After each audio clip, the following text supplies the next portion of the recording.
Good morning students. Today we will discuss about lesson number 5 of economics. हमने classification read किया था last class में। Classification का meaning क्या होता है पहले हम ये समझते हैं। क्लासिफिकेशन मीनिंग होता है कि वर्गीकरण करना डेटा का। जैसे हमने किसी भी एक सामने वाले पर्सन को इन्फॉर्मेशन चाहिए 50 स्टूडेंट्स के, 50 स्टूडेंट्स में से हमने ओरल सामने वाले पर्सन को बोल दिया कि 50 स्टूडेंट्स में से 10 स्टूडेंट हैं जिनकी हाइट इतनी है, उसमें से 10 स्टूडेंट हैं जिनका वेट इतना है, उसमें से जो पेंडिंग है उनका जो सब्जेक्ट में वो है क्या बोलते हैं परफॉर्मेंस है वो अप है और इनका लो है। अब हम ओरल बता रहे हैं, उसे क्या इन्फॉर्मेशन मिल रहा है? कोई इन्फॉर्मेशन नहीं मिल रही, उसे पता कैसे चलेगा 50 में से कितने स्टूडेंट्स हैं? तो हमने बताया नहीं, और कितने स्टूडेंट उस सब्जेक्ट में परफॉर्मेंस अप है या लो है। तो उसके लिए हमें क्लासिफिकेशन करके देना पड़ेगा।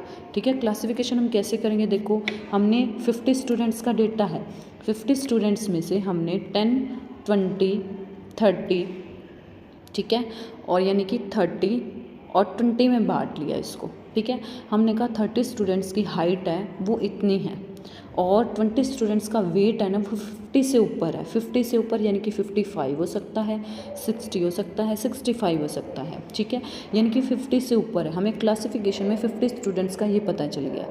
या हम डेटा लेते हैं 10 स्टूडेंट्स और पेंडिंग हो गए।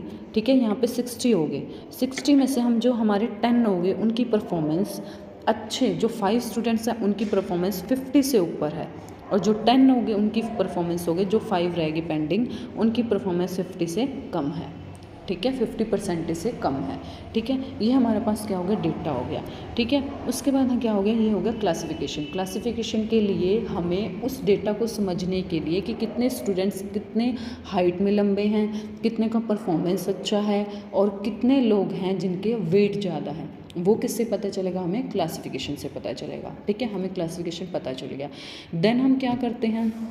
हमारे क्लासिफिकेशन हमने पढ़ा था क्वालिटेटिव होते हैं, क्वांटिटेटिव भी होते हैं। क्वालिटेटिव का आपको नेम से ही पता चला, क्वालिटेटिव जिसमें हमारी क्वालिटीज़ पता चले और उनका मेजरमेंट डायरेक्ट नहीं होता, जैसे हमारा बिहेव, हमारा नेचर। लेकिन जो क्वांटिटेटिव होते हैं, देखो क्वांटिटेटिव इन्होंने दे रखा है, क्वांटिटेटिव जिनका हम प्रत्यक्ष यानी कि डायरेक्ट मेजरमेंट कर सकते हैं उनकी क्वालिटीज़ के अकॉर्डिंग, जैसे रंग हो गया, ठीक है, कलर हो गया, कद हो गया, हाइट कितनी है, वेट हो गया। ठीक है, इनको देख सकते हैं। ठीक है, देख सकते हैं, और इनका डायरेक्ट मेजरमेंट भी है। और क्वांटिटेटिव आपको पता न्यूमेरिकल ही है। ये क्वांटिटेटिव न्यूमेरिकल वेरिएबल्स होते हैं और न्यूमेरिकल वेरिएबल सब होते हैं। उन न्यूमेरिकल को हम वेरिएबल्स भी बोलते हैं। हम आगे पढ़ेंगे वेरिएबल क्या होते हैं। ठीक है, हमने पढ़ लिया। देखो, वेरिएबल्स भी कहते हैं किनको? जिनका डायरेक्ट मेजरमेंट हो सके और जिनको न्यूमेरिकल प्रेजेंट किया जा सकते हैं, उन न्यूमेरिकल प्रेजेंट को हम वेरिएबल्स भी बोलते हैं। ठीक है, वेरिएबल्स भी बोलते हैं। ठीक है, ये हमें पता चल गया। लेकिन हमने अब वेरिएबल देखना है। हमें क्लासिफिकेशन का पता चल गया, क्वालिटेटिव का पता चल गया, क्वांटिटेटिव का पता चल गया। ठीक है, अब हम वेरिएबल पढ़ते हैं। वेरिएबल वो चीज़ होती है, कोई ऐसा फीचर जिनको हम न्यूमेरिकल वे में प्रेजेंट कर सकें। इन्होंने दे रखा है ना, देखो, किसी विशेषता के तहत किसी भी तथ्य को संख्यात्मक रूप दे सके। एक characteristics by virtue of which measurement is done is called a variable. एक कैसे भी करेक्टरिस्टिक जिसको हम क्या कर सकते हैं, न्यूमेरिकल वे में प्रेजेंट कर सकते हैं, वो वेरिएबल होता है। ठीक है, उसको हम वेरिएबल बोलते हैं।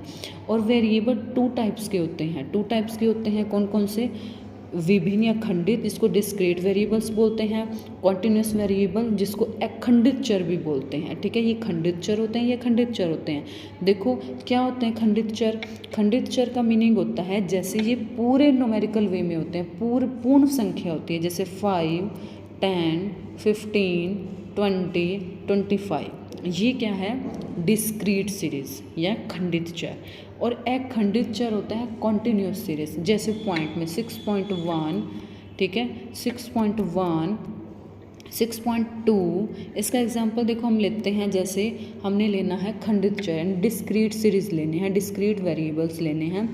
हमने कहा हमारी फैमिली मेम्बर में 5 मेंबर्स हैं, 6 मेंबर्स हैं। अब हाफ तो मेंबर्स नहीं हो सकते, पॉइंट्स में भी मेंबर्स नहीं हो सकते, कंप्लीट ही होंगे ना। तो कंप्लीट न्यूमेरिकल नंबर किस में आता है? डिस्क्रीट सीरीज में। ये करना है, देखो discrete variable are those which increase और चेंज इन इनकम्प्लीट नंबर, ये चेंज या बढ़ेंगे तो कंप्लीट नंबर में बढ़ेंगे।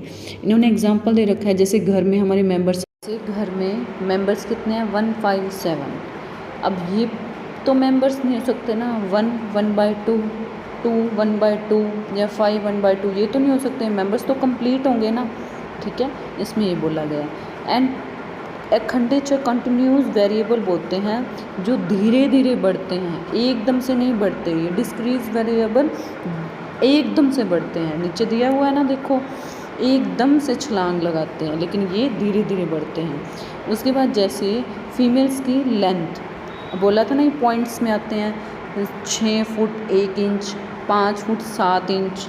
ठीक है, देखो क्या दिया गया है, continuous variable are those which increase continuously और इन फ्रैक्शन, ये फ्रैक्शन में होंगे, इंक्रीज होंगे, ये फ्रैक्शन में नहीं होंगे, ये चेंज होंगे तो कंप्लीट में होंगे।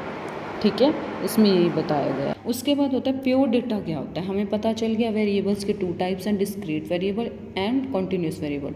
प्योर डेटा क्या होता है, प्योर डेटा का मीन्स होता है कि एक रिसर्चर अपनी रिसर्च के दौरान जो भी डेटा क्या करता है, कलेक्ट करता है, वो क्या होता है, रो डेटा होता है। ठीक है, अब रो डेटा हमेशा होमोजीनियस होना चाहिए, जो हमें रो डेटा प्योर डेटा चाहिए। रो डेटा और प्योर डेटा एक ही चीज़ है। जैसे आपने कहा कि मैं 10 घर में ये देखूंगा कि कितने मेंबर्स हैं, आपका डेटा होमोजीनियस है, आपने क्या देखना है कि 10 हाउसेज हैं, उसके मेंबर्स कितने हैं। अच्छा, ये होमोजीनियस डेटा है, एक जैसा है। लेकिन आपको ये बोला कि 10 मेंबर्स, 10 घर में से जो जितने भी मेंबर्स हैं वो एजुकेटेड कितने हैं, मेल फीमेल्स कितने हैं, उन